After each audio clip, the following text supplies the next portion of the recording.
Hey guys, Rotanger back again. So it's been a while. We'll just get straight into it. So this is issue 35 to 38. And yep, let's get right into it. So issue 35, what you get in it is you get a Tech Priest. Tech Priest engine here. If you guys have seen this before, or you collect Adeptus Mechanicus, you'll probably know these ones. But there we go. And of course the magazine has already started to fall apart on me. So again, front cover, always nice to look at. Then we've got a little bit about the Tech Priest itself and what it's equipped with. So I'll just hold it there for you guys. There we go. And then same sort of thing previously, you can do a battle record of how well it does in combat. There we go. Then it goes into one of the, I believe it's one of the forces that the Adeptus Mechanicus deploys. And so it's got a little bit of background there for it. There we go. And there's that as well. There we go. Then we go into the Age of Darkness. So I believe this is during the Horus Heresy or just after. So there we go.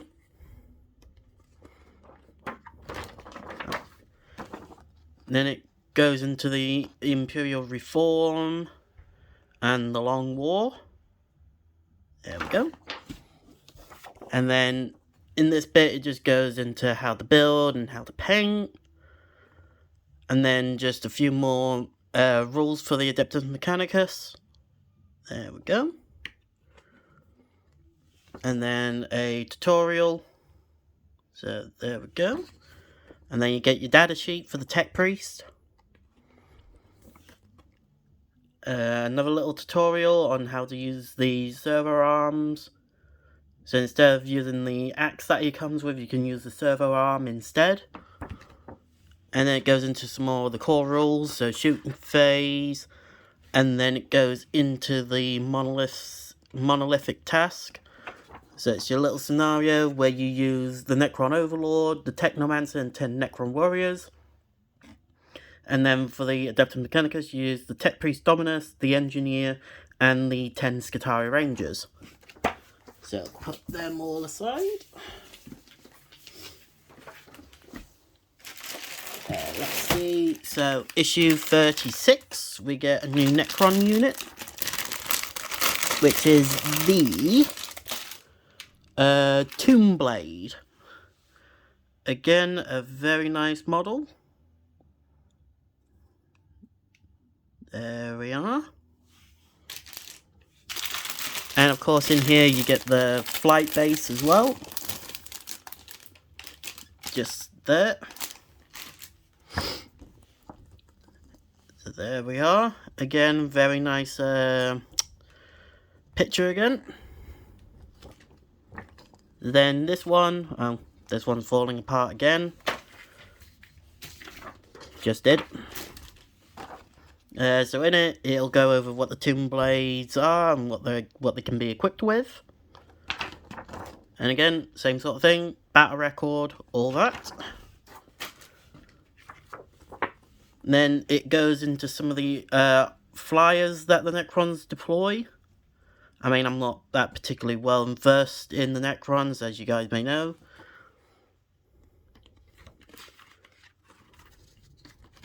Constantly. Only problem with trying to show you guys is these mags always fall apart, but at least it might make it a bit easier to show the pages off. So there we go. So you've got the Doom Scythes, the Tomb Blades, and the Night Scythes. Then here we've got the Vengeful Hunters, which I believe is going into a little bit of a background story between a battle between the Necrons and the Eldar. Or, yep. There we go. Then it goes into how to build and paint one, and if you guys collect Necrons before. Oh, yeah. Sorry guys. Seems like the stand fell over. Hang on. That was a first. There we go. Yeah, apologies about that. It's just that the stand I'm using is not particularly good, but I'll get a better one in the future. So, yep, again, just goes into how to paint it with the current paints you get. The Tomb Blade itself, so what stats it has, and how many you get in a unit, or should be in a unit, which should be a total of 3. And they've not got bad stats either. Then it goes into a bit of a tutorial about the twin Tesla carbine, and some of the other bits. There we go. And again, more core rule stuff. And then it goes into another scenario called Capture the Forge, where you use the Royal Warden, the Technomancer, 10 Necron Warriors, and the Tomb Blade against the Tech Priest Dominus, the Engineer, the 10 Skatai Rangers, and the Catrathon Destroyer. So, not too bad. Issue 37, don't get much. We get a bit more of terrain, which I believe is all the sort of like piping work for all the previous stuff.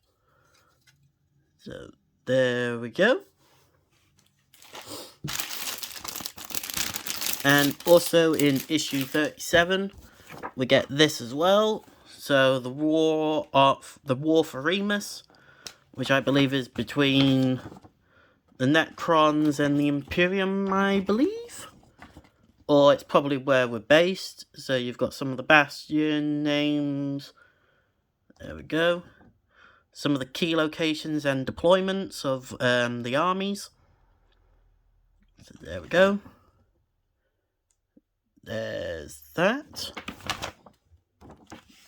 And then it's just going over the Legion for the Necrons that you'll be painting these guys up, or painting them however you want. So there we go. And then the Adeptus Mechanicus. There we are. Oh. There we go. So, in here we get to learn a bit more about the Tau Empire, which is another faction in the game. Yeah, we'll just ignore that. So it goes over the plasma conduits and what they're used for, and pretty much these can be used for cover.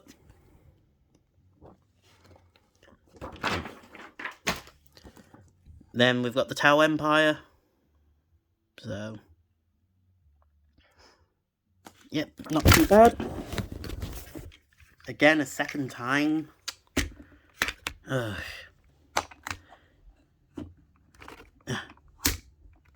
There we go.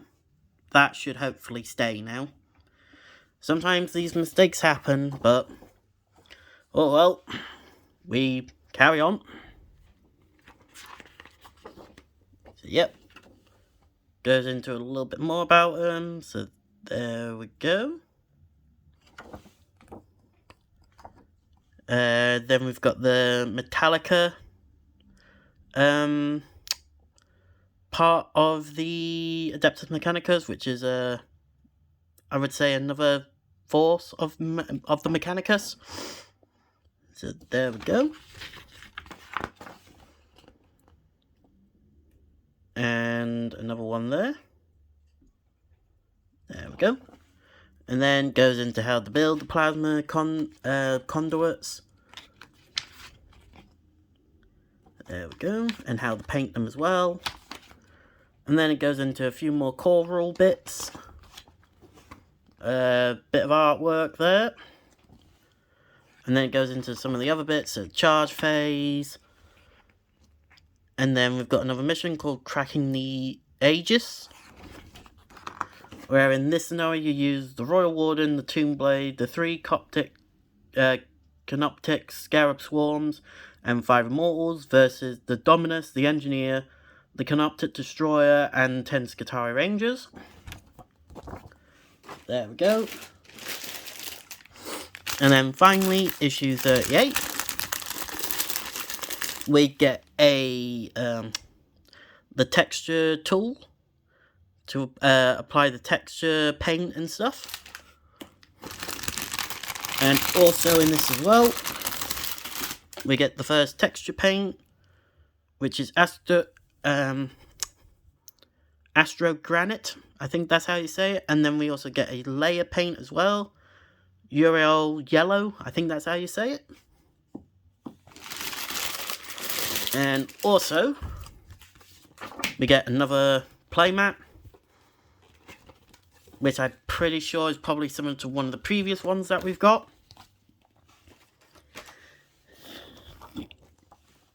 And then in this issue, we get to learn about the Space Wolves, a few bits about the Necron Dynasty, and some fight and charge rules. I was gonna say, hopefully this one didn't break on me. Clearly. Oh well. So we've got a bit more background on the Adeptus Mechanicus. So there we go. Again, a bit more data sheets and stuff like that for you guys. Then we've got some more data sheets for the Ultramarines, giving off some of their inspiration, duelists, all that sort of stuff. Then some other mission objectives and other roles and stuff like that you can add flavour to your games. Then we've got the Space Wolves, the Emperor's Executioners.